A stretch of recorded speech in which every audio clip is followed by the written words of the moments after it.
Hey guys, doing another test here. Talk to me. I'm hoping I did this one right. I'm hoping you're going to be able to post a comment, type, let me, and I'm able to see it. Let's see. Still sort of experimenting with these things, guys, because I know that the vast majority of you have told me that you do prefer my lives to be audio only, and I get that because you like to. When it's in video form, you have to basically sit down and watch the video and be dedicated to it that way. But there are going to be times, right? It's pausing, I see. But there are going to be times when I have something to show you in the form of a chart, in the form of an image, or in the form of an article or some visual aid. And this format allows me to do that. Do you follow what I'm saying? So that's what I sort of love about it. So as an example of that, for instance, I'll do this for you. I am able to go boom to, I think that's right. Let me see if I did that right. Yes. So I'm able to go to this chart, which is happens to be a Bitcoin chart here. It is a 15-minute chart of Bitcoin. And as you can see, this starts the weekend, and we're basically just flat over the weekend. Most of your trading activity is on pause for the weekend. Institutions have started to come into Bitcoin, but they are not very fond of working on the weekends. So you'll see this, but this is where we basically suckered in the leverage longs, knocked them out of the box, suckered in the leverage shorts, knocked them out of the box, as they should be knocked out of the box. All right. Anyway, so when I have something like this that I need to show you, I think it's a lot more productive if we do a live session very much like this. So, very few times in Bitcoin's history has the Bitcoin price really gone below the weekly 200 period moving average, as you can see. All right, very few times. And when it has very quickly recouped out of that zone, even when it's come to kiss it.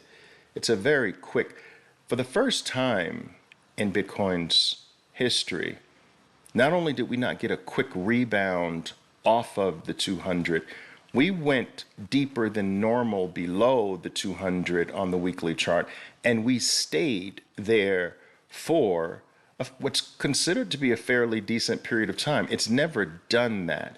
It's always been these V-type rebounds, as if Bitcoin were bouncing off of a trampoline, right?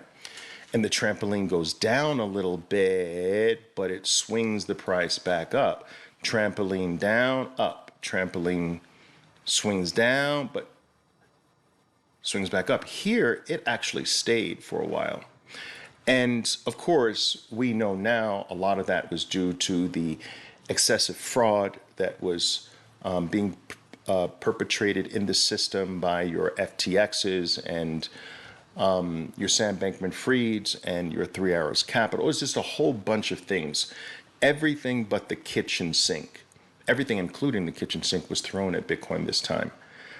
And it was done with force. So in all other prior instances, you had some of the FUD, but it was not like the FUD here. So you had FUD, but here it was FUD and negativity in articles about Bitcoin and the overall cryptocurrency space. It was FUD with, times 10. And you had fraud here, but now wasn't anything like here. You had fraud times 10. You know what I'm saying? So this heaviness of everything. You have political regulatory concerns here, but you had the political part here with the the Biden administration going against maybe Bitcoin mining, going after Bitcoin mining, applying political pressure from a self-custody point of view, and the whole nine yards. But whatever we had experienced in the past, it was experienced to the 10th power this time, which in my opinion was one of the reasons why we overshot the 200 period moving average this time more than any other time in the past.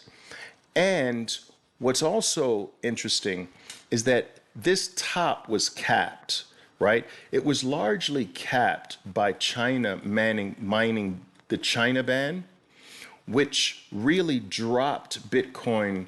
Bitcoin was on its way to making 100,000 plus on its move up, but the China ban capped that. And so Bitcoin lost half of this momentum here. So I'm going to draw this for you. I want to show you this. This is the momentum that was going on, which should have continued, but half of it was cut. Then Bitcoin had to recoup the part lost. So this secondary move had to almost do a redo. But what if you didn't have to redo anything and you put this portion, right? This portion that Bitcoin had to do twice. So it had to run from here to there twice. But what if you put that on top of that? You see? So instead of it redoing many of the prices it had to be, you put it on top. And there's your 100,000 plus, right? So this should have been on top. I don't know if you understand that. I don't know if I complicate the matters or what have you. I'm trying to explain it the way I explain it to my traders. But so because Bitcoin had to go, Bitcoin dropped to 28,000.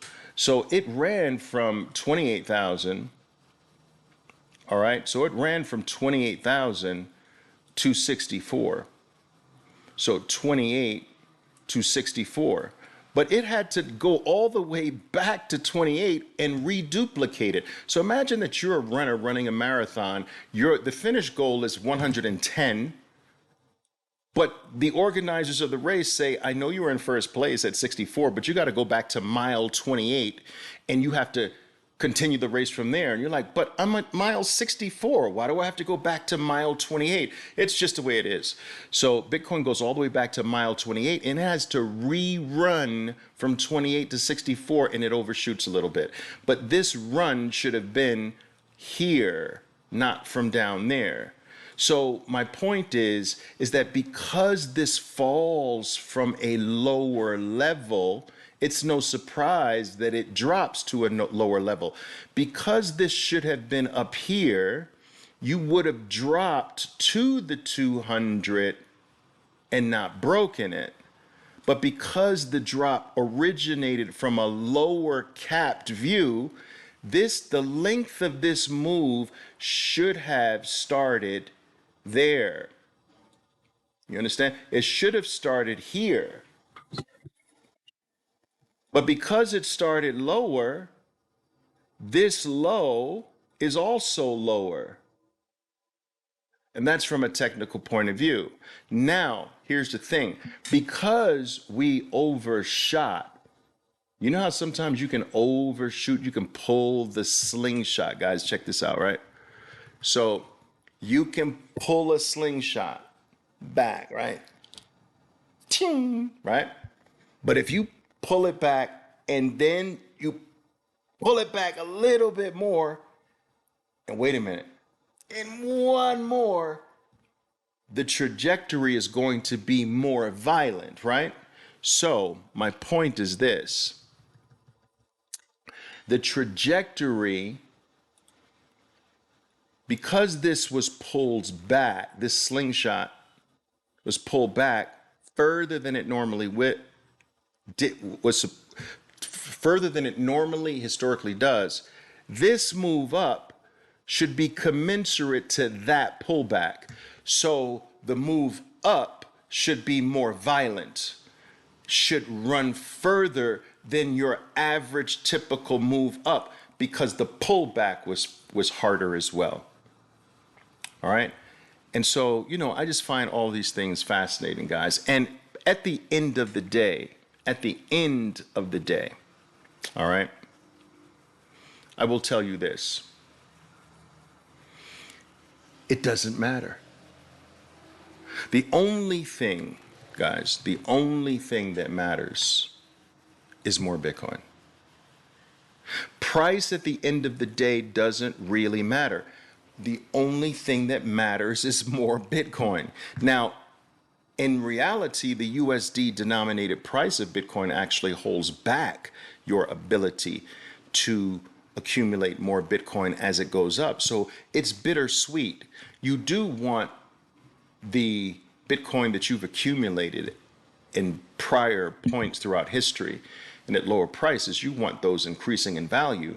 But so the rise in price rewards your Bitcoin from the past, but it hurts the Bitcoin from the future. So if your goal, which is what I teach my guys to do, your goal should be to be richer in Bitcoin terms every week of your life.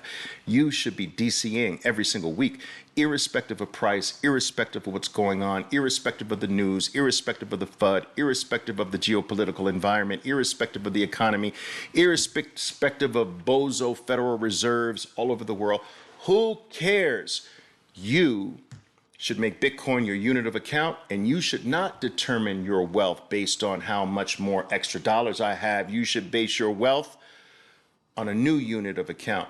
How much more Bitcoin am I have? How much richer in Bitcoin terms am I? Do I have more Bitcoin this week than I had last week? That's your wealth. And you don't let the US dollar's opinion of that wealth affect or influence you, right? So my point is, before I let you go, is this.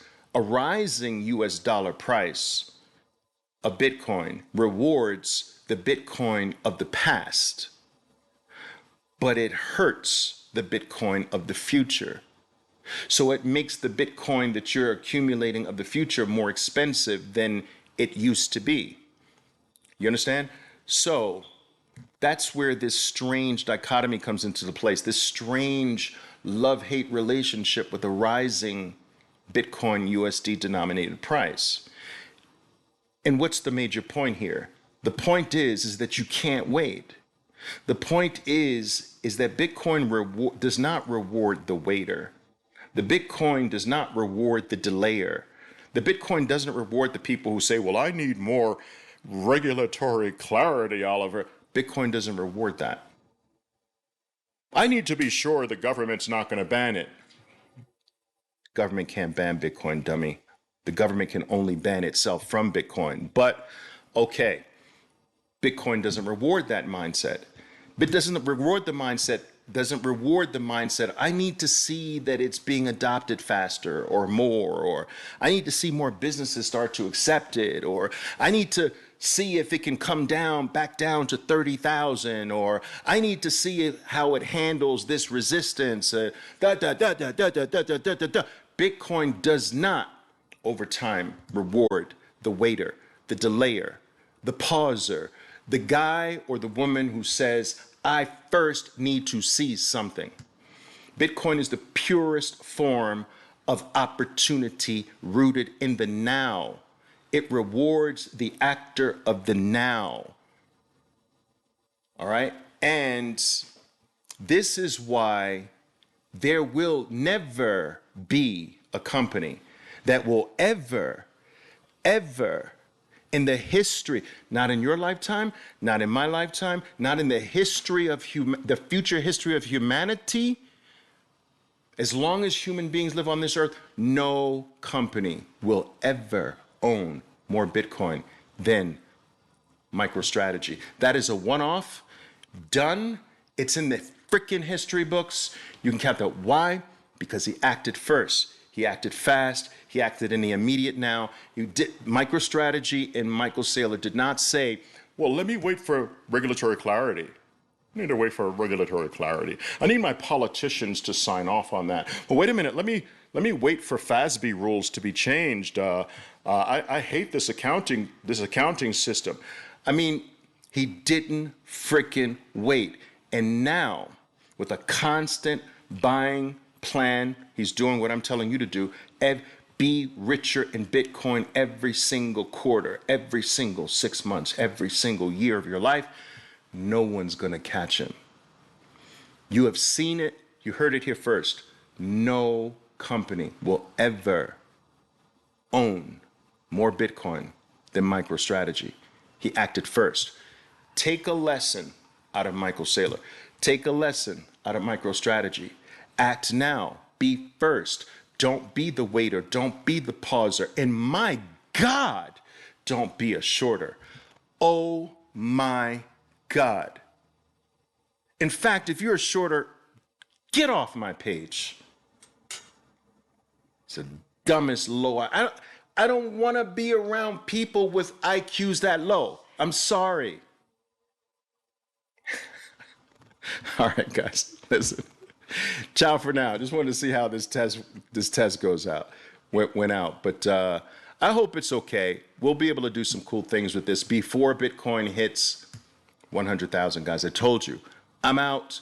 I'm gone. I'm gonna be traveling. You're gonna be like, where's Oliver? Where's Oliver? What happened to him? Traveling all over this country, this continent, that continent, and I'm not gonna be thinking about you. Thinking about you now, though. All right, guys. Ciao for now. Boom, boom, boom, boom. All right.